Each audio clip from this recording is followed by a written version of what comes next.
So on to Sigmund Freud. We're going to give him somewhat short shrift, I'm afraid, because we only have an hour to talk about Freud, but that's okay. We can get a fair way through it. He's still persona non grata, I would say, among experimental psychologists and probably clinical psychologists as well, but that seems to me to be very unfair. Freud is one of those thinkers who all that's left are his mistakes. And the reason for that is that everything that he discovered or put forward is so entrenched in our culture now that we think it's self-evident. And so everything correct has been assimilated, and that just leaves everything that's more or less floating on top to look wrong.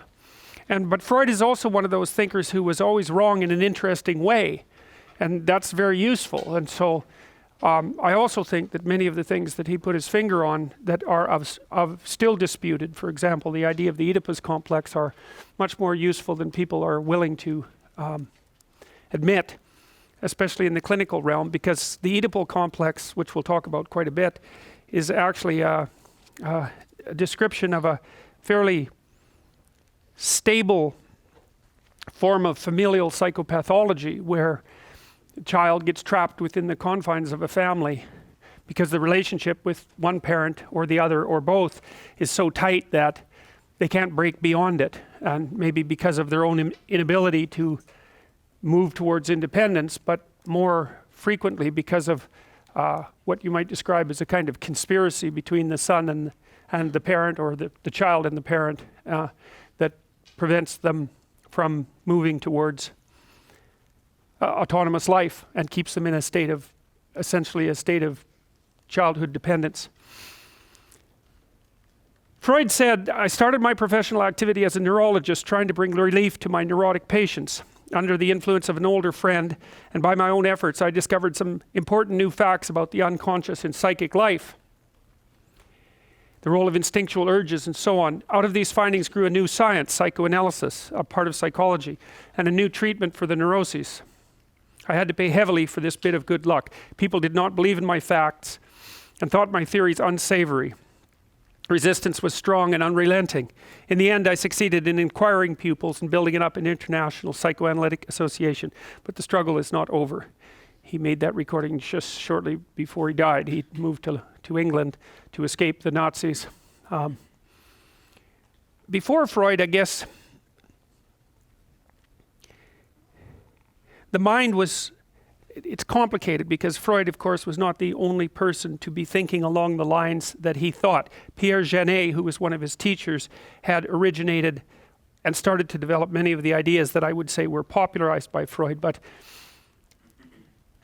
the idea of the unconscious mind was certainly not as well developed prior to Freud as it became afterwards. And before that, I suppose you might say that insofar as people thought of the mind at all, they thought of in philosophical terms, and the mind would be that part of you that you're aware of, like in the Cartesian sense. Descartes said, "I think, therefore I am," and it kind of seems in some sense self-evident that you're aware of and have control over the contents of your own mind. But that was what Freud really questioned. And he questioned it deeply. He said, well, first of all, the idea that you're one thing, like one mind, is a dubious idea to begin with, because people are full of internal contradictions. And then the idea that your mind is all of one type, it's all of one form, was also very questionable as far as Freud was concerned, because you could be fractionated into subcomponents. And the idea, for example, that your anger or your sexual desire could be an autonomous part of your personality in some sense, that it could overtake you and control you, that's really a Freudian idea. And one of the classic Freudian ideas really is that people are made out of subpersonalities, and those subpersonalities are alive. And that's one of the things I really like about the psychoanalytic thinkers, because even the psychologists who say over the last 30 years or thereabouts, since maybe longer now, anyways, since the demise of behaviorism as an ideology, and the admission by psychologists that there were there is an active unconscious, or many active unconsciouses, which is a better way of thinking about it. Psychologists still really haven't come to terms with the idea in any deep sense that these unconscious processes are living things. You know, when psychologists talk, for example, about the cognitive unconscious, they're talking about something that they describe in more machine-like, with more machine-like metaphors, and that's not reasonable. You understand things a lot better if you understand that the subcomponents that make up people, the fragmentary bits of them, and also the biological subsystems that are part and parcel of your being are much more intelligently viewed as personalities. They're kind of unidimensional personalities in some sense, so that, for example, if you're angry, you're nothing but angry. I mean, that's an overstatement, obviously. Or if you're afraid, you're nothing but afraid. Or if you're hungry, you're nothing but hunger. Well, that's certainly true if you get hungry enough, or thirsty, or too hot, or any of those things. You kind of collapse to a simpler personality that only has one motivation in mind. And we'll talk a lot as we progress about the grounding of those unidimensional motivational systems in biology. But I'd have to say that Freud was among the first, at least the first, to synthesize a coherent theory of this multiplicity and to put it forth while also insisting that much of what was happening to you and inside of you was not immediately accessible to your awareness. And it's a very profound discovery. It means among many other things that you can formulate ideas. First of all, it means that you can act out things that you don't understand for reasons that you don't understand. It also means that your memory can contain things that's represented in one way, but that can't be understood in another. So, for example, and we know this is true because there are independent memory systems. There's an independent memory system for procedures, that's for actions. There's an independent memory system for what you might describe as imagination, for the memory that uses images. And then there's another system that articulates knowledge. That's the semantic memory system. And it's not obvious at all that the contents of all of those are equivalent. And that's why, for example, you can dream things that you don't know, because one of the things you might think is that your dreams watch you act, and they watch other people act, and then they make a little drama out of that, and that drama has information in it, but you don't necessarily know what that information is, in that you can't describe it consciously, right? It's akin to the Piagetian idea that kids can play a game and you can take them away from the game and then they won't know how to describe the rules even though they could play the game. And so dreams can contain information that's full of the encoding of behavior that has information in it that you're not consciously aware of. And so then you can become consciously aware of that in a kind of a revelation, say. Maybe that's what you do when you become aware of the meaning of a dream or the meaning of a fantasy or something like that. And that's all our ability to think that way in some ways can be traced back to Freud. Now, Freud concentrated mostly on, I would say, at least in terms of pathology, on sexual and aggressive impulses. And I don't think that there's any mystery for modern people about why aggressive impulses might be particularly difficult to integrate into the personality and might remain underdeveloped, or we'll say repressed, although those aren't the same thing.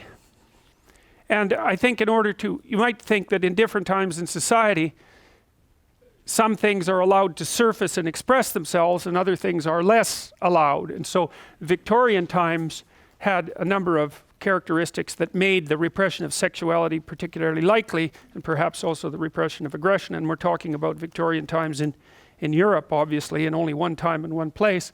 As Henry Ellenberger says, this is a great book, by the way, The Discovery of the Unconscious. If you're really interested in psychoanalytic ideas, Freud, Jung, and Adler, and also the history of those ideas, there's no better book than The Discovery of the Unconscious. It's an absolutely remarkable book, a great work of scholarship. I think it goes for about 250 pages before it even gets to Freud, and so it places Freud's discoveries in their historical context, so that's a really good thing to know. Ellenberger says it was a world shaped by man for man in which women occupied the second place. Political rights for women did not exist. The separation and dissimilarity of the sexes was sharper than today. Women who wore slacks, their hair short, or smoked were hardly to be found, and The universities admitted no female students. Man's authority over his children and his wife was unquestioned. Education was authoritarian. The despotic father was a common figure and was particularly conspicuous only when he became extremely cruel.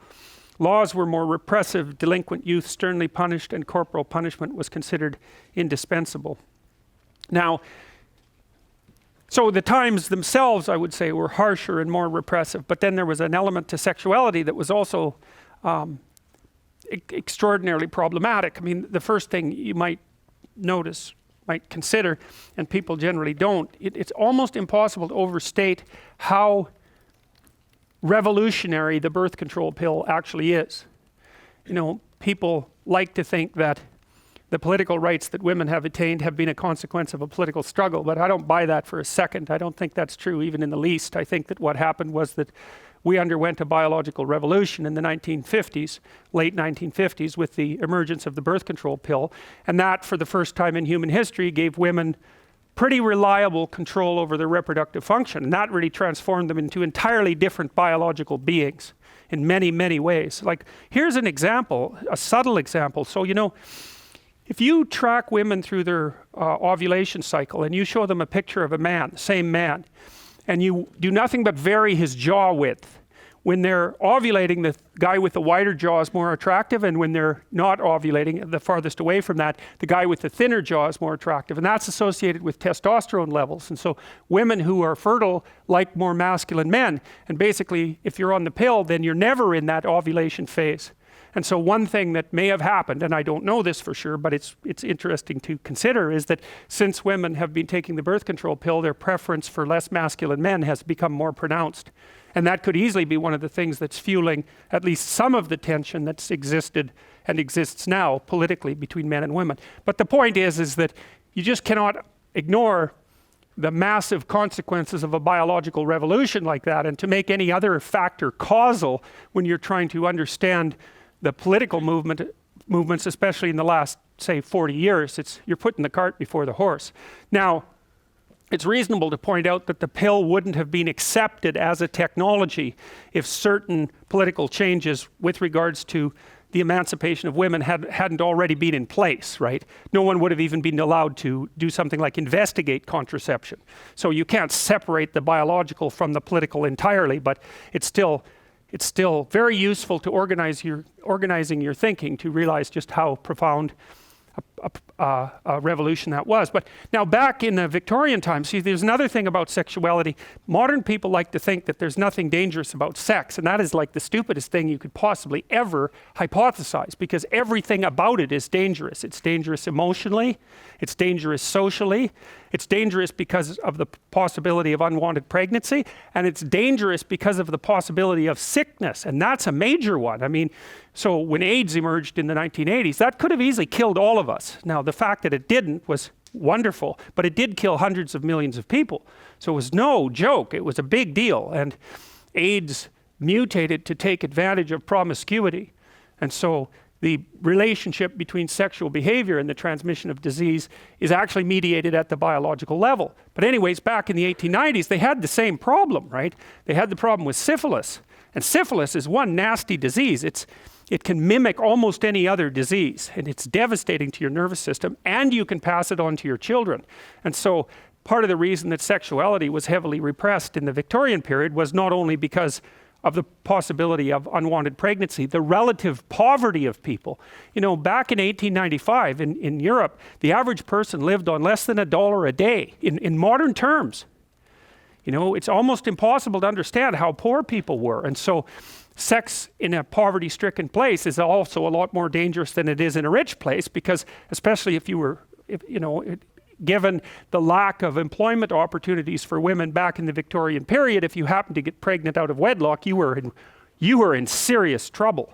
And so the fact that sexuality was repressed is hardly a surprise, because it was so difficult to integrate into the full-fledged personality, you know, and as it still is. So sexual repression supposedly characteristic feature of the Victorian period was often merely the expression of two facts: the lack of diffusion of contraceptives and the fear of venereal disease. It was all the more dangerous because of the great spread of prostitution and because prostitutes were almost invariably contaminated and therefore potential sources of infection. We can hardly imagine today how monstrous syphilis appeared to people of that time.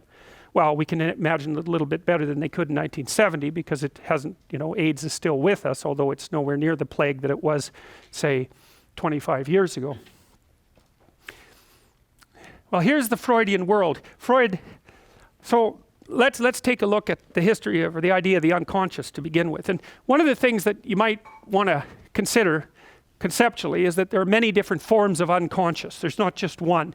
And so Alain Berger points out that by 1900, 4 functions of the unconscious had been described. There's a conservative function. So the unconscious stores memories often inaccessible to voluntary recall. Well, that's a strange one. Obviously you remember your past, but you don't remember all of what you can remember at any given time, and you don't really have access to that full store of memories, although you can try to remember. So the unconscious is you could imagine the memories are represented somehow neurologically, but the neurological structure isn't exactly the mind. Like the neurological structure isn't exactly your consciousness. There's some relationship between them that we don't know. And the unconscious, from a conceptual perspective, is the place that your memories are that you sometimes can get access to and sometimes can't. And so you might think, well, that there are the memories that you can't get access to. There might be a variety of reasons you can't get access to them. One might be that you've just forgotten them. And one might be that they're so painful that you don't want to bring them to mind. You'll engage in tricks to stop yourself from getting access to them. Or maybe they're memories that are so complex and painful that even if you did get access to them, you wouldn't exactly know what to do with them. And so there's not a lot of reason for you to bring them to mind, because all it is pain without any utility. And when you understand that a little bit, you understand more about what Freud meant by repression. The thing about Freud is that he kind of believed that, like many people believe now, that when you remember an event in the past, it's almost as if you're using a videotape recorder, and that when you experience that, the memory is somehow recorded in you like it happened. But that's not a very accurate version of how memory works. I mean, we know that memories can be easily distorted. For example, if you interview someone about an event and you make suggestions that there was something present in the event that wasn't there, and then you bring them back a couple of weeks later and you ask them about the same event, they'll often incorporate the thing that they were told into the event. And the idea that you can make an objective record of something that's happening to you is kind of a strange notion anyways, because, so for example, if you're having an argument with someone and later you're asked what the argument was about and the other person is asked what the argument is about, there's no necessary reason why the accounts will jibe at all, because a lot of time when you're having an argument with someone, you're arguing about what the argument is about, right? You say, well, you're angry at me. Well, why? This is why I think you're angry at me. And you say, no, this is why I think this event has occurred. And you're thinking about, especially if we know each other well, you're thinking about the contextualization of that event across our entire history. And I'm doing the same thing. And I'm going to highlight things that you're not going to highlight. And I'm going to draw causal inferences that you're not going to draw. And for us just to get on the same page about the memory is going to be very difficult. So the idea that, especially with complex interactions with people, that you can somehow make a video recording of the memory and actually capture what happens is very, very, it's not true. You can't. I mean, you might be able to extract out certain objective facts, but generally, if it's a dialogical issue, if it's a relationship issue, it spans such a long period of time that just cutting a slice of it out doesn't constitute a reasonable record of what it means. And that's what you're more concerned with too. Like when you have an experience, you're not so much concerned about what happened from an objective perspective. You're more concerned about what the experience means. And then you might ask, well, what does it mean to mean something?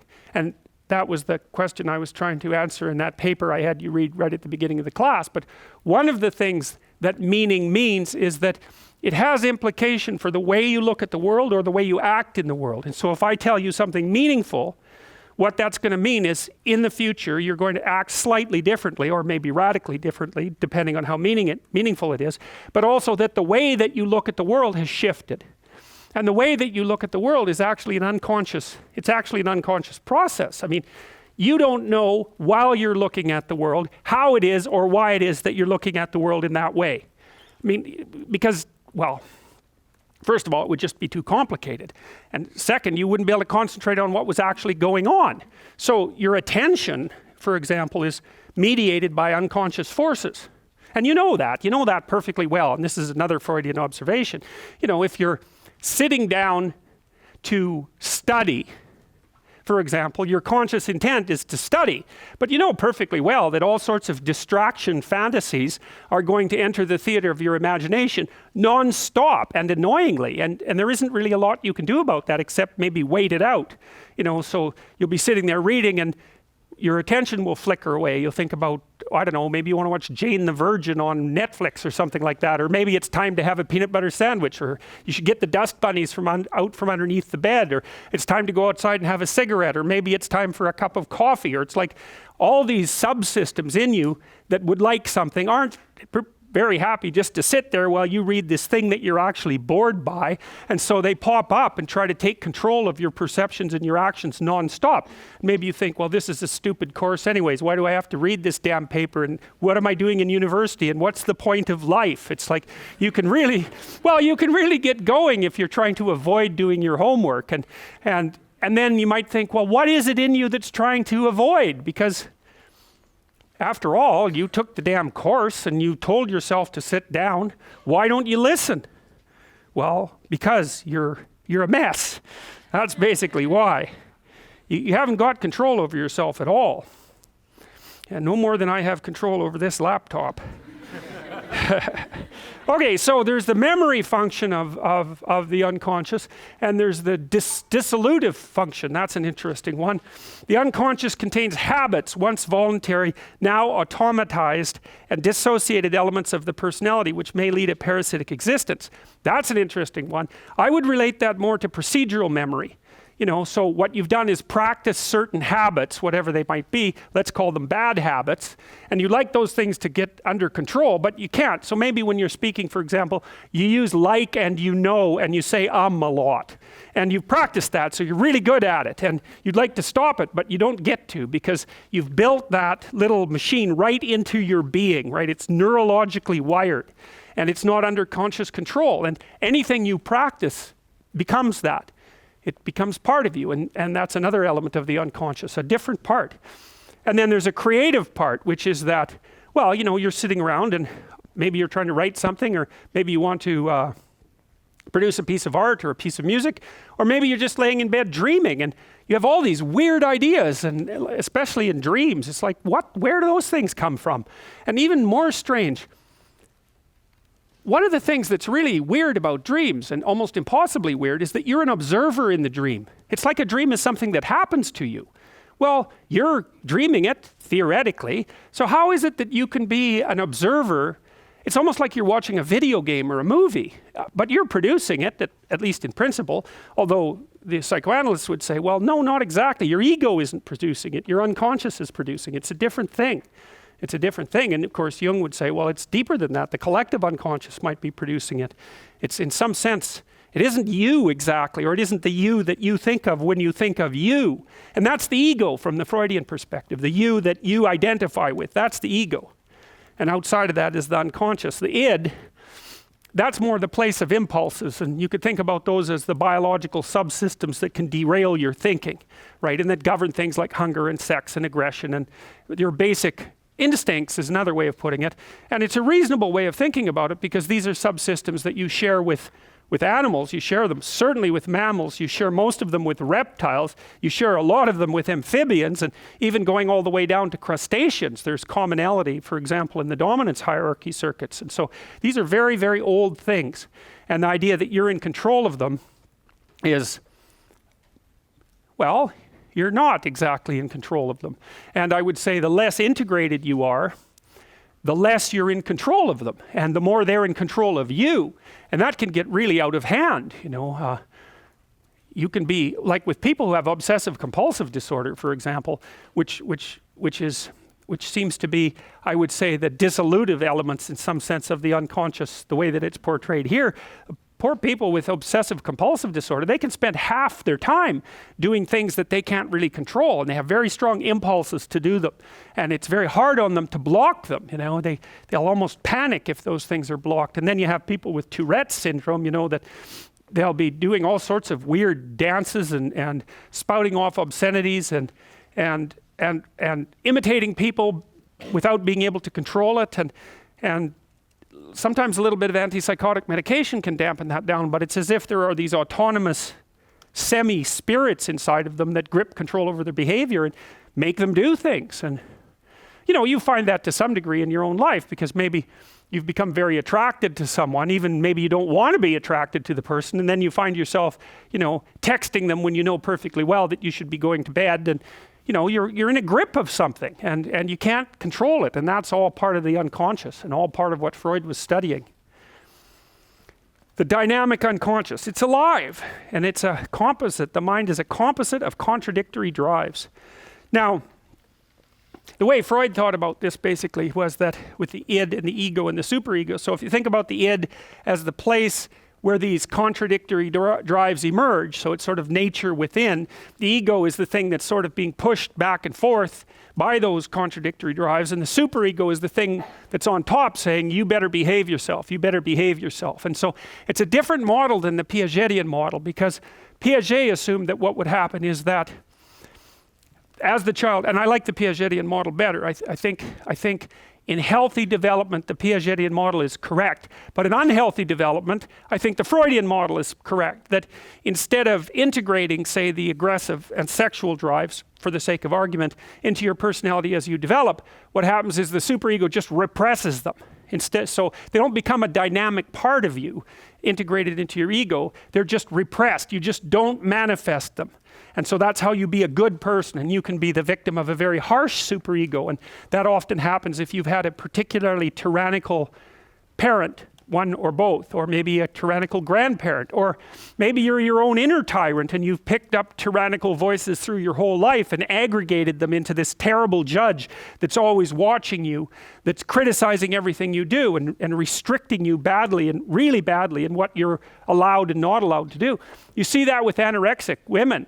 Well, men can be anorexic too, but it's much less rare. They have superegos that are just, or it's one way of thinking about it, they're just deadly. They're just criticizing every bit of them. Well, right to the point, they're really criticizing them out of existence, right? Is you have to be so perfect that the perfection is not aligned with the ability to live. You don't get to eat.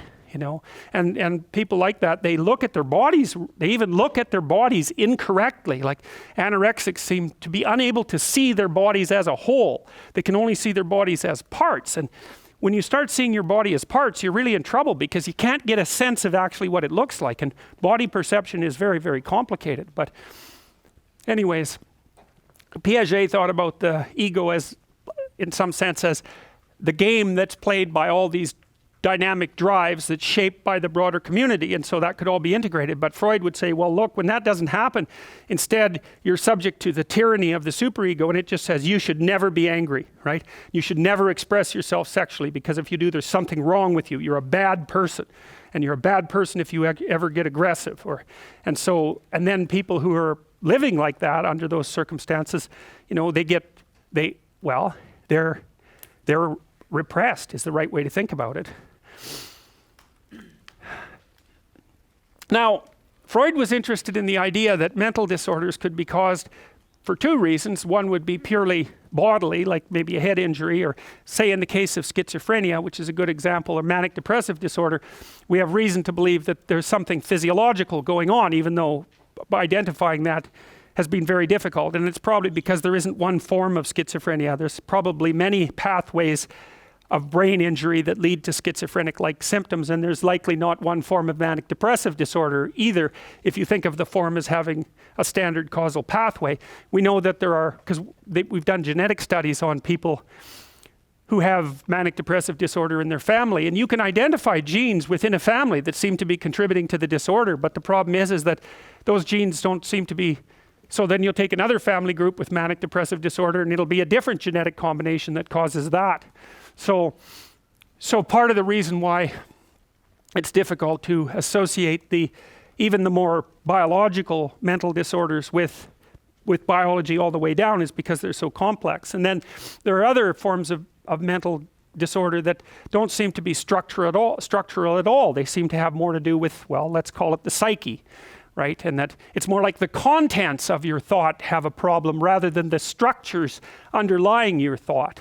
And of course, that distinction is difficult to make in a fine-grained way, but you kind of get the point. I mean, just because there's an error in your thinking doesn't really mean that the underlying biology in some sense has been compromised.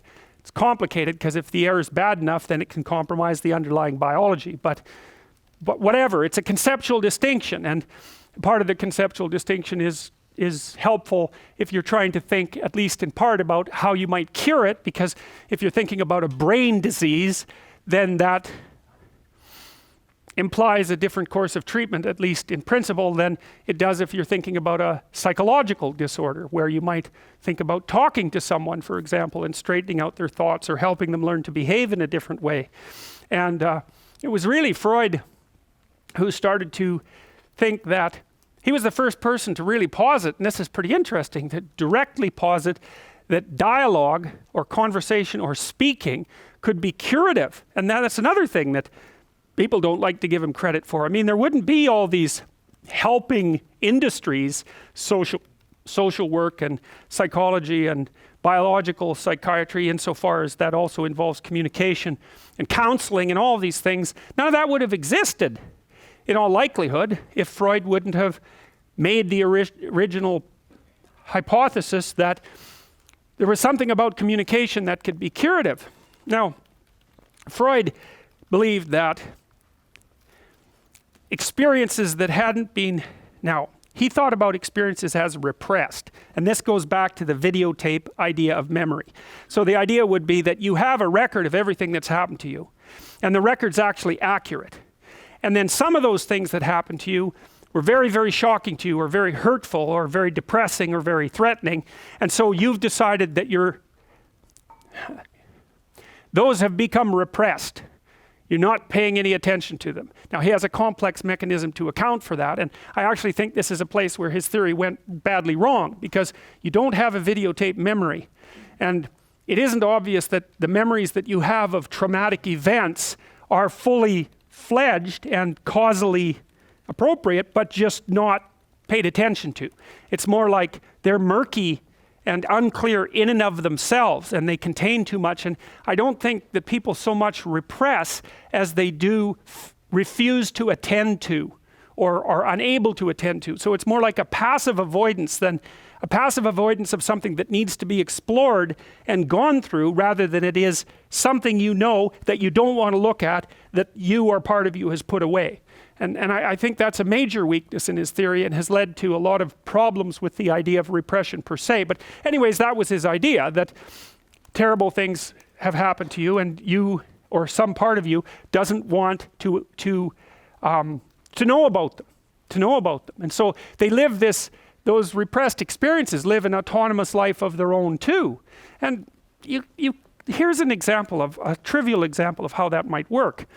Imagine that you're at work, and your boss says something to you that disturbs you. Maybe it makes you question whether your job is stable. And so you're kind of upset about that, but it's a casual, offhand comment, and you go back to work and you just sort of forget that even happened. Maybe because you're attending to something else. But then you go home and you're just crabby as can possibly be, and you go home and one of the people there says something a little annoying and you snap at them. It's like, well, that's analogous to what Freud would call a complex, right? Is that this, because you can imagine what's happened is that the boss's words have brought up a whole little sub-personality predicated on doubt up to the surface. And who knows how deep that would be? Well, what happens if I lose my job? And if I lose my job, well, what sort of person am I exactly? And what about all these other times that I've failed? And then maybe you remember the other times that you failed. And what am I going to do in the future? And so it's this whole cluster of ideas that surrounds that doubt. And that's been activated. It's this little part of you. And then maybe you're not attending to that because you're busy doing some other work. But when you go home, something triggers it. And it's already there. You get way more upset than you should. And that's what a complex is, except in a much more complicated manner. Like a complex might be a whole series of experiences that you've had that are united by some emotion, like threat, that haven't been transformed into a coherent representation, but that can rise out of the unconscious and possess you.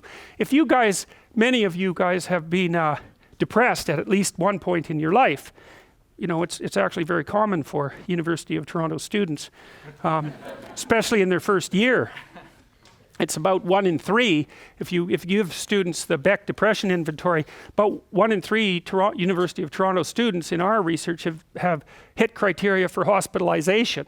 I mean, the Beck is a little oversensitive as far as I'm concerned, but you know what it's like when you're depressed? It's like it's a part of your personality sort of subsumes the whole, and depression quite classically is, well, you can't think of anything good that happened to you in the past, and you can't think of any reason why the present is good for anything, and you're pretty damn hopeless about the future.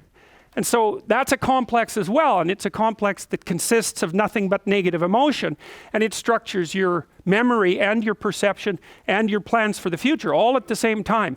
Now, Freud had a very lengthy list of ways that people could be treacherous towards experiences they had that they wanted to repress. And so he called them defense mechanisms. This is how you fool yourself into believing that you don't have to take into account a certain set of negative experiences. You know, it's like, well, we'll go through them. Repression. Okay, well, we talked about that. Denial. Well, denial is a very complicated one. See if I can come up with a good example. Well, there's a classic example for people who have, I think it's called anosognosia. I don't remember exactly. It's neglect. That's a less technical way of thinking about it. So let's say you have a right parietal damage from a stroke, and you'll lose the left side of your body, so you can't move it anymore. But worse, you don't know it's there, and you don't know that the left side of anything is there anymore. And God only knows how that happens. But like, you'll only eat half the food on your plate, only on the right-hand side. And if someone asks you to draw a clock, you'll cram all the numbers into the one side. And so you kind of lose the idea of left. And I think it's sort of like, you know how when you're looking forward, there's nothing behind you. You can't see anything back here. It's not black. It's not even gone. It's just simply not there at all. And so if you could imagine that sort of stretching around halfway, that seems to be something what neglect is like. But anyways, if you take someone with neglect, according to Ramachandran, and if you irrigate their ear with cold water, the ear on the opposite side, then they'll kind of have a little convulsion, and then all of a sudden they become aware of their missing left side. If you talk to them before you do the irrigation, you say, well, what's up with your left arm? And they'll say, well, my arthritis is bothering me and I don't want to move it. They come up with something that sounds akin to denial, you know. And then if you can snap them out of that with that irrigation, then they'll have a catastrophic emotional response, logically enough, to the loss of their entire left side. And Ramachandran reports that lasting about 20 minutes, and then they'll snap out of it and go right back into the denial. And sometimes people deny things because they can't update. What's happened to them is so overwhelming that they cannot construct a new model. They just rely on the old one. And you see this, well, imagine first that you've just had a tooth pulled and you know how long your tongue takes to like remap the inside of your mouth. It's really hard to come up with a new concept of you if something catastrophic happens. And so sometimes the denial is just that the thing that has happened is so overwhelming that the person can't model it. But then maybe also they refuse to think about it. And you see this emerging in lots of strange ways. So for example, if people develop diabetes, for example, they're often not very good at taking their medication or regulating their diet. And you might say, well, they're denying the existence of their illness. And to some degree, they're probably doing that because who the hell wants to think that they're diabetic? But even worse than that, it's like, it's complicated to be diabetic. You're no longer the same person that you were. And so you have to learn a whole bunch of new ways to be this new person. What to eat, when to eat, how to check your blood. You have to be careful whenever you go out and eat. Like, there's 100 new things a day that you have to learn. And so separating denial from inability is a hard one, but you can also understand that people might deny, no, that's just not happening. I'm not going to admit to that. Reaction formation. Oh, that's one.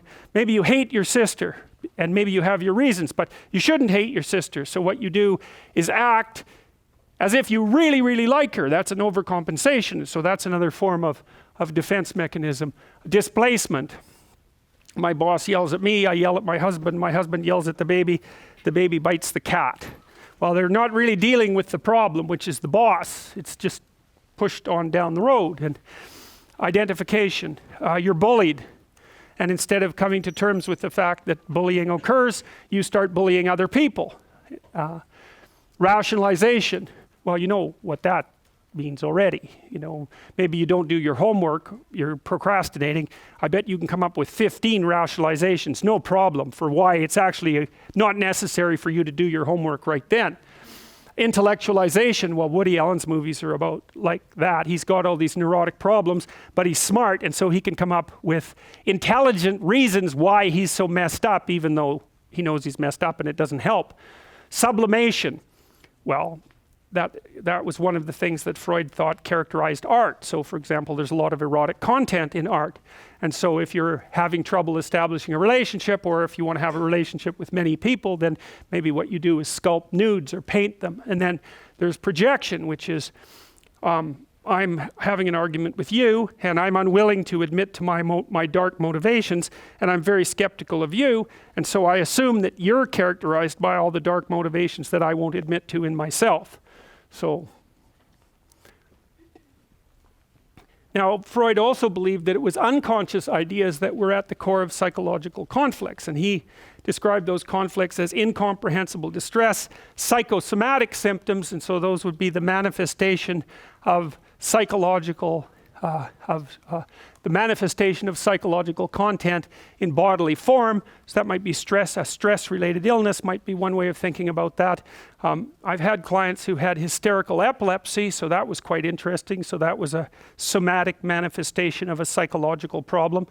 Back when Freud was practicing, hysteria was much more common, and maybe that was partly because Victorian society was so centered on the theater and so dramatic, and people would come in with like a paralyzed arm or something like that he could sort out with hypnosis. And so they were manifesting their psychological distress in bodily form, often in a manner that was representative of that psychological conflict in some way. Behavioral anomalies, hallucinations, and delusions. He thought that all of those could be manifestations of internal psychological conflict with their sets of unconscious ideas. So, you know, let's go back to the boss example. Your boss says something nasty to you, you come home, someone says something a bit provoking, and you fly off the handle, and then you have an argument about what the hell's up with you, because they say, well, look, what I said was, you know, this big, and you reacted like this, and you're going to say, well, no, you're always annoying like that, and which is kind of a denial thing, and maybe the person doesn't let up, and they say, no, I really know that something's wrong, and you do like 6 other things to keep them the hell away from you, and finally they're persistent enough, so you break down crying, and you say, well, I had this terrible day at work, and you didn't even really notice that you knew that until the moment of the tears. And you see that very frequently in psychotherapy too. If you're talking to people, for example, maybe they're relating a story about their marriage that collapsed badly, and they're talking, and all of a sudden they'll say something and they'll tear up, and then they'll continue, and you can grab that. You say, look, you just said something. I noticed that your eyes filled with tears when you said that. What was going through your mind? Now, often unless you catch it quick, they'll forget. So they're talking, and the talking about the past is, you know, flashing off imagistic memories, and you'll say, well, that made you cry, and they often don't like that, because for obvious reasons, that something's come up that they don't want to talk about. And so you say, well, what was flashing through your mind? And the person will tell you, like, quite a lengthy little memory fantasy about a sequence of events that, you know, is still a hot button issue. And that's another example of this underlying complex, you know. And if you watch people, you can watch people in normal conversation, this happens all the time, their eyes will move, or they'll smile, or you can see as they're speaking that all sorts of different ideas are flitting through their head. It's dreamlike in a sense too. It's sort of as if the person is talking and they're dreaming at the same time. There's this image laden set of memories that's going on at the same time. And that can be quite broad, far broader than they could encapsulate in the words. And so you can catch that. And if you're really listening to someone, really paying attention to them, you can see when they're doubtful or when they pause for a long time. That's another one. You know, that something's come up that's occupying their mind and interfering with the flow of conversation. And Freud was very good at listening in that manner. Well, that happens with jokes too, you know. And like, for example, when I was showing you guys the Lion King stills the other day, and I showed you that picture of Nella laying on her back with that peculiar expression on her face, everybody immediately laughed. And Freud would have considered that an entry point into the unconscious, because there's a reason you were laughing about it. It goes along with it. Well, it would have gone along with a sexual complex in that situation. And everybody recognizes it instantly, and they laugh about it. And comedians are really good at that, because if they're good comedians, they say what everyone's thinking, but no one will say. And it's a relief to everyone, you know. What's his name? Canadian comedian. He's always making racial jokes. No, it's Canadian. Yeah, Russell Peters. I mean, he's a great example of that, you know. He fills a whole stadium with people of all different ethnicities, and every single one of them is dying to be insulted because of their racial background, you know. It's a relief to everyone. So he insults the Arabs, and then he insults the Jews, and then he insults the Christians, and everybody's going, oh, I'm so glad finally someone said that. You know, so he's speaking to part of their unconscious, and it's the part that's actually uncomfortable with all of that kind of discussion being repressed and staying below the surface. It's way too weighty for people. So jokes express in playful language what culture will not formally express. So you know too that when the culture starts going after the comedians, that things are not good. So you should leave the damn comedians alone, because they're the people that can tell the truth. And if you start to get annoyed at them, then that's not good. So Freud was also extraordinarily interested in dreams. Poor Freud. We're just not going to be able to cover him in enough detail. Well, how will we do this? Because I should tell you about the dreams. Freud wrote a book called The Interpretation of Dreams, and he was the first person, I would say, who subjected dreams to a really comprehensive analysis, and he used them to investigate the place of complexes in his psychotherapeutic practice. So his clients would recount their dreams to him. Now, he believed that dreams always expressed an unconscious wish, and that was tied into his theory of repression. And so, for example, if you were very, very sexually repressed, which was very common at the time, then you'd have dreams with sexual content that were expressing the undesirable fantasy, essentially. And by analyzing the dream, you could get down to what was being repressed. Now, Freud believed that the dream more or less tied itself in knots, trying to hide its content in some sense. And Jung believed instead that the dream was actually trying to be as clear as it could. It just wasn't part of the, let's call it the semantic memory system. It was more like a feeler out into the unknown. It was trying to represent things as clearly as it could. And so its use of symbols and that sort of thing wasn't so much to hide the actual unpleasant content from the dreamer, but to express it in the only language that the dream could use. And so Freud, of course, also believed that some of that was true. All right, well, we're going to have to stop there. So, since it's 2 o'clock, so we'll see you on Tuesday.